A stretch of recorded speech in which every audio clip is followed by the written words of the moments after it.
এই বছর আমরা স্বপ্ন দেখছি যে ইনশাআল্লাহ আমরা 100 কোটি টাকার ত্রাণ কার্যক্রম পরিচালনা করব। 20,000 ফ্যামিলির জন্য শুকনো খাবার, 70,000 ফ্যামিলির জন্য চাল ডাল ইত্যাদি, আর 70,000 ফ্যামিলির জন্য 25 কেজি করে চাল। আমরা 37 মেট্রিক টন, আপনারা অনেকে শুনেছেন যে ভুসি দিচ্ছি গরুর খাদ্য হিসাবে। ক্ষুদ্র ব্যবসায়ী, কৃষক এবং মৃত মানুষদের জন্য ব্যাপকভাবে আমরা কাজ করবো ইনশাআল্লাহ। আমাদের শুরুতে যেখানে 1 টাকাও ছিল না, সেখান থেকে এতদূর যে আল্লাহ তাআলা এনেছেন, ইনশাআল্লাহ ল্যান্ডমার্কে আল্লাহ তাআলা দিবেন, এটা আমার বিশ্বাস। সুপ্রিয় দর্শক শ্রোতা ভাই বোন, ত্রাণ এবং পুনর্বাসন কার্যক্রম 2024 আসন্না ফাউন্ডেশনের তরফ থেকে যে মহাকর্মযজ্ঞ চলছে, আমরা গত 4 দিন যাবত টানা আপনারা দেখছেন যে ত্রাণ প্যাকেজিং এর কাজে ব্যস্ত আছি। প্রতিদিন প্রায় 1.5 থেকে 2,000 মানুষ আমাদের এই মহাকর্মযজ্ঞে অংশগ্রহণ করছেন এবং তারা সকাল 7টা থেকে নিয়ে রাত 10টা পর্যন্ত এই পুরো সময় জুড়ে প্যাকেজিং এর কাজে ব্যস্ত থাকছেন এবং এটাকে আবার বিতরণ করবার জন্য অনেকগুলো টিম আমাদের প্রত্যেকটা জেলায়, অর্থাৎ বন্যা দুর্গত প্রত্যেকটা জেলা তারা কাজ করে চলেছে। আমাদের নতুন করে যে কার্যক্রম পরিচালনা করার সিদ্ধান্ত আমরা গ্রহণ করেছি তা হলো 20,000 ফ্যামিলির জন্য শুকনো খাবার, 70,000 ফ্যামিলির জন্য চাল ডাল ইত্যাদি, আর 70,000 ফ্যামিলির জন্য 25 কেজি করে চাল।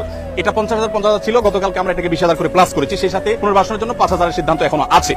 সেই সাথে আমাদের যে নতুন করে যে জিনিসগুলো আমরা যুক্ত করেছি সেটা হলো যারা ছোটখাটো ব্যবসা করেছেন এবং ক্ষতিগ্রস্ত হয়েছেন তাদেরকে আমরা পুঁজি দিয়ে তাদের ব্যবসা আবার দাঁড় করাবার জন্য আমরা সহযোগিতা করতে চাই। কোনো ক্ষুদ্র ঋণ নয়, কোনো সুদ বা সুদমুক্ত সুদযুক্ত কোনো ঋণ নয়। আমরা তাদেরকে স্রেফ সরাসরি ডোনেশন দিয়ে তাদেরকে আমরা তাদের ব্যবসাটাকে পুনর্গঠন করবার জন্য সহযোগিতা করতে চাই। কৃষক ভাইরা যারা ক্ষতিগ্রস্ত হয়েছেন তাদেরকে আমরা 2022 বন্যায় 1000 কৃষককে 5,000 করে টাকা আমরা দিয়েছি। এবছর আমরা পরিকল্পনা করেছি কৃষক ভাইদেরকে কাউকে 5,000, কাউকে 10,000 ক্ষতির রেশিও অনুযায়ী হয়তো আমরা ইনশাআল্লাহ সহযোগিতা করব। কৃষক ভাইদের সহযোগিতাটা বিভিন্নভাবে হতে পারে। একজন মানুষ 2টা গরু পালতেন বা 1টা গরু পালতেন, গরুটা মারা গেছে, আমরা তাকে বাছুর কিনে দিব যাতে করে তিনি আবার শুরু করতে পারেন। সেই সাথে যারা মারা গেছেন অথচ ফ্যামিলিটা তার উপর নির্ভর করতো, আমরা তাদেরকে ইনশাআল্লাহ তাদের ফ্যামিলির সদস্যদেরকে স্বাবলম্বী হওয়ার জন্য একটা উপায় আমরা বের করে দেব ইনশাআল্লাহ তাআলা। তাহলে নতুন করে আমাদের ক্ষতিগ্রস্ত ক্ষুদ্র ব্যবসায়ী, কৃষক এবং মৃত মানুষদের পরিবারদের জন্য আমরা ইনশাআল্লাহ বিশেষভাবে পুনর্বাসন কার্যক্রম পরিচালনা করব। সর্বসাকুল্যে আমরা যেটি ভাবছি তা হলো আসন্না ফাউন্ডেশনের তরফ থেকে এই বছর আমরা স্বপ্ন দেখছি যে ইনশাআল্লাহ আমরা 100 কোটি টাকার ত্রাণ কার্যক্রম পরিচালনা করব। ইতিমধ্যে আমাদের খাবার, খাদ্য সামগ্রী ইত্যাদি প্রায় 2 থেকে 2,500 মেট্রিক টন ইতিমধ্যে বিতরণ করার পরিকল্পনা চূড়ান্ত হয়ে গেছে। এটা বিতরণ হওয়ার পথে, বিতরণ হবে ধীরে ধীরে, কিন্তু চূড়ান্ত হয়ে গেছে। এর বাইরে ক্ষুদ্র ব্যবসায়ী, কৃষক এবং মৃত মানুষদের জন্য ব্যাপকভাবে আমরা কাজ করবো ইনশাআল্লাহ এবং স্থায়ীভাবে বন্যা পরবর্তী যে পদক্ষেপগুলো সেগুলো নেওয়ার জন্য আমরা কিছু ব্যবস্থা গ্রহণ করব, কিছু ইকুইপমেন্ট নেব যেগুলো পরবর্তীতে আমাদের কাজে আসবে। যেমন ফেনীতে আমরা দেখেছি যোগাযোগ ব্যবস্থা ভেঙে পড়েছে, অথচ আমাদের ওয়াকিটকি ছিল না, আমরা সেগুলো ইনশাআল্লাহ করব।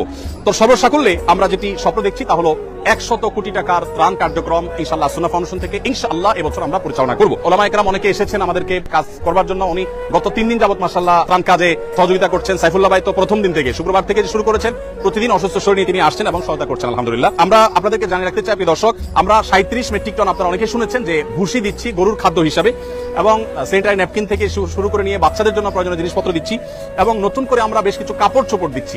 কারণ আপনারা জানেন যে আশ্রয় কেন্দ্রগুলোতে অনেকে এসেছে যারা এক কাপড়ে এসেছে, তাদের এখন কাপড় চোপড় দরকার, তাদেরকে আমরা কাপড় চোপড় দিচ্ছি। অনেকের কাপড় চোপড় বন্যায় ঘর বাড়ি সব শেষ হয়ে গেছে, কিছু রাখতে পারেনি, পরনের কাপড়টা শুধু আছে, তাদেরকে আমরা পোশাক আশাক দিচ্ছি ইনশাআল্লাহ। একটা বিষয় আমি বলতে চাই আপনাদের সাথে ওলামা ইকরাম, এটা হলো যে আমি দেখেছি যে মানুষ যেভাবে ঐক্যবদ্ধ হয়েছে, এই ঐক্যবদ্ধ জাতি ইতিপূর্বে আমরা কখনো দেখি নাই। বাংলাদেশের ইতিহাসে আমি এইভাবে মানুষের স্বতঃস্ফূর্ততা আমি দেখিনি। সে টিএসসি থেকে আসন্না ফাউন্ডেশন পর্যন্ত সব জায়গায় আপনি স্বতঃস্ফূর্ততা দেখতে পাবেন। আজকের একটি ঘটনা আমি বলি, আমি বাংলাদেশ সেনাবাহিনীর কাছে 3 ট্রাক মালামাল, 3টা কাভার্ড ভ্যান ভর্তি মালামাল হস্তান্তর করে আমি আসছিলাম। একটা অটো রিকশার পেছনে দেখলাম লেখা আছে একটা কাগজে, বন্যার্তদের পাশে দাঁড়ান। আমি চিন্তা করলাম একজন অটো রিকশা চালক তিনি কোন জায়গা থেকে এটা অ্যারেঞ্জ করেছেন এবং নিচে লেখা আছে যে আহ্বায়ককে অটো রিকশা চালক, তার মানে এটা তার উদ্যোগে, কেউ লাগায়নি। মানে তিনি চিন্তা করেছেন আমি আর কিছু করতে না পারি, আমার রিকশার পেছনে একটু মানুষকে আহ্বান করে আমি বন্যার্তদের পাশে দাঁড়ানোর জন্য চেষ্টা করি। দেখুন, এইরকম স্বতঃস্ফূর্ত প্রচেষ্টা আসন্না ফাউন্ডেশনের বিভিন্ন প্রতিষ্ঠান থেকে বিভিন্ন ব্যক্তিবর্গ একের পর এক আসছেন এবং সহযোগিতা তারা দিচ্ছেন। আমার বিশ্বাস যে এইভাবে যদি আমরা ঐক্যবদ্ধ থাকি তাহলে শুধু লিডারশিপের প্রয়োজন হবে। এদেশের মানুষ যেভাবে ঐক্যবদ্ধ, এদেশের মানুষ যেরকম কল্যাণকামী, একজনের বিপদে আরেকজন ঝাঁপিয়ে পড়ছে, বিশেষ করে জাতীয় দুর্যোগে যেভাবে সবাই ঝাঁপিয়ে পড়ছে, যদি আমাদের সেরকম লিডারশিপ থাকে তাহলে আমার মনে হয় আর কোনো কিছুরই প্রয়োজন হবে না এবং এই জাতিকে পৃথিবীর সবচেয়ে শক্তিশালী জাতিতে পরিণত করতে পারবে ইনশাআল্লাহ তাআলা। যেটি আমি বলছিলাম যে আমাদের ত্রাণ কার্যক্রম পরিচালনার জন্য আলহামদুলিল্লাহ গতকালকে আমাদের এখান থেকে 13টি ট্রাক চলে গেছে ফেনী, কুমিল্লা, নোয়াখালী, লক্ষ্মীপুর এই জেলাগুলোতে।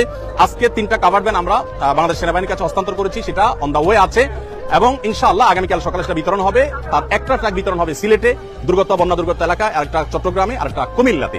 ফেনীতে আমরা 3টা ট্রাক মাল সেনাবাহিনীর কাছে গত পরশুদিন হস্তান্তর করে আসছি। গতকালকে এবং পরশুদিন আমাদের যে সমস্ত কার্যক্রম চলেছে কুমিল্লা, চাঁদপুর, নোয়াখালী, লক্ষ্মীপুরে, আমি একটু সামারিটা আপনাদেরকে শোনাতে চাই। ফেনীতে আমাদের যে ত্রাণ কার্যক্রম গতকাল সারাদিন ধরে হয়েছে সেটা হলো ৬,৮৬৮টি পরিবারকে আমরা ত্রাণ পৌঁছেছি। তার মধ্যে দাগনভূঞা, সোনাগাজী, ফেনী সদর, ফুলগাজী এই থানাগুলো ছিল। আর নোয়াখালীতে ৪,৪৩০ ত্রাণের প্যাকেট আমরা পৌঁছিয়েছি কবিরহাট, সেনবাগ, কোম্পানিগঞ্জ এবং বেগমগঞ্জে। সেই সাথে কুমিল্লাতে আমরা ৪,৯২০ প্যাকেট ত্রাণ বিতরণ করেছি লাঙ্গলকোট, ১৪ গ্রাম, বুড়িচং, কুমিল্লা সদর, লাকসাম এবং মনোহরগঞ্জে। লক্ষ্মীপুরে আমরা ১৬০০ ত্রাণের প্যাকেট বিতরণ করেছি, কমলনগরে এবং চাঁদপুরে আমরা ফরিদগঞ্জে ১৬৫০টি প্যাকেট আমরা বিতরণ করেছি। সর্বসাকুল্যে এই কয়েকটা জেলা আমরা গতকালকে ১৯,৪৬৮ গতকালকে এবং পরশু হয় কিছু ছিল সম্ভবত ১৯,৪৬৮ প্যাকেট আমরা বিতরণ করেছি। আর এর বাইরে সেনাবাহিনীর মাধ্যমে যে সমস্ত এলাকা আমরা যেতে পারছি না, যেমন ছাগলনাইয়া, পরশুরাম থানা, ফেনীর এবং যে সমস্ত জেলাতে আমরা যেতে পারছি না, সেগুলো হচ্ছে বাংলাদেশ সেনাবাহিনীর মাধ্যমে আমরা পৌঁছে দিচ্ছি। তো আমি আবার আপনাদেরকে বলে রাখতে চাই যে আসুন্নাহ ফাউন্ডেশন থেকে আলহামদুলিল্লাহ আমরা এই বছর ১০০ কোটি টাকার ত্রাণ এবং পুনর্বাসন করার পরিকল্পনা হাতে নিয়েছি। আমাদের শুরুতে যেখানে ১ টাকাও ছিল না, সেখান থেকে এতদূর যে আল্লাহ তাআলা এনেছেন, ইনশাআল্লাহ ল্যান্ডমার্কে আল্লাহ তাআলা আমাদেরকে নেবেন, এটা আমার বিশ্বাস। আর সেই সাথে একটা নতুন তথ্য দিয়ে রাখি, আমাদের ত্রাণের প্যাকেটগুলোতে আমরা এখন থেকে একটা ত্রাণ দেওয়ার সময় যারা আমাদের মুসলিম ভাইরা আছেন তাদের জন্য আমরা একটা কাগজ লিফলেট দিয়ে দিচ্ছি। লিফলেটটাতে দুই পিঠে দুইটা লেখা আছে। একটা লেখা হলো একজন ভালো মুসলিম হতে করণীয় কি। আমাদের অনেক মুসলমান আছে কিন্তু ভালো মুসলমান নাই। ভালো মুসলমান হতে করণীয় কি, এই লিফলেটটা আমরা ত্রাণের প্যাকেটের সাথে দিব। সেই সাথে অপর পিঠে লেখা আছে বিপদে মুমিনের করণীয় কি। বিপদগ্রস্ত মানুষ ডিপ্রেশনে থাকে, মানসিকভাবে তারা কষ্টে থাকে, তো সেই কষ্ট যেন লাঘব হয় সেজন্য আমি ইনশাআল্লাহ তাদেরকে এটা দিব এবং চাচ্ছি যে এটা পড়ে তারা তাদের ডিপ্রেশন, দুশ্চিন্তা দূর করুক। অনেকে দুশ্চিন্তা করছিলেন দুর্গম এলাকাগুলোতে ত্রাণ নিয়ে। আমি আজকে বাংলাদেশ সেনাবাহিনীর সিওডিতে, ঢাকা সিওডিতে সেনা ক্যাম্পে আমি গিয়েছি। সেখানে যেই পরিমাণ কর্মযোগ্য সেনাবাহিনী করছে সেটা আমি দেখে অভিভূত। ২২-এর বন্যায় সেনাবাহিনীর কাজ আমি দেখেছি এই সিওডিতেই, বাট সেই তুলনায় অনেক গুণ বেড়েছে। শুধু সেনাবাহিনীর নয়, সাধারণ মানুষও এত বেশি মালামাল নিয়ে আসছে যে ইতিপূর্বে এত মালামাল আমি সিওডিতে আনতে দেখিনি। আমাদের ট্রাকগুলো দীর্ঘ সিরিয়াল ছিল, অনেকগুলো ট্রাক এবং লরি ছিল, সেগুলো একটা একটা করে পার হওয়ার পর আমাদের ট্রাকগুলো ঢুকলো। তার মানে ব্যাপকভাবে ত্রাণ কার্যক্রম পরিচালনা হচ্ছে এবং সেনাবাহিনীর কাজই হলো দুর্গম জায়গা যাওয়া, আর আমরা যেখানে যেতে পারছি সেখানে যাচ্ছি। আলহামদুলিল্লাহ সব মিলিয়ে আমি বিশ্বাস করি যে এই কষ্ট দূর হতে খুব বেশি সময় লাগবে না, এটা দূর হয়ে যাবে। আল্লাহ তাআলা আমাদের সবাইকে অভাবী দুস্থ মানুষদের পাশে যেরকম আমরা দাঁড়াচ্ছি, বন্যার সময় ধনী দরিদ্র সব সমান হয়ে গেছে। আমি ধনী দরিদ্র যারা আছেন তাদের সবার জন্য আমি শুভকামনা করছি, আল্লাহর কাছে দোয়া করছি আল্লাহ তাআলা আমাদের সবার কষ্ট দূর করে দিন। বন্যার সময় বিশেষ করে অনেক সচ্ছল মানুষও যে কষ্টে আছেন সেই কষ্টটা লাঘব করার জন্য এখন আমাদের প্রত্যেককে যার যার জায়গাতে কষ্ট করা দরকার এবং পরিশ্রম করা দরকার। জাযাকুমুল্লাহ খাইর। আল্লাহ তাআলা আমাদের সবাইকে আর্ত মানবতার সেবায় নিজেদেরকে নিয়োজিত করার তৌফিক দান করুন। আমি আবারও বলছি, বাংলাদেশে মানুষ যেভাবে একতাবদ্ধ হয়েছে ভালো কাজের জন্য, প্রয়োজন ভালো লিডারশিপ। আল্লাহ আমাদেরকে সেটা তৌফিক দান করুন। জাযাকুমুল্লাহ।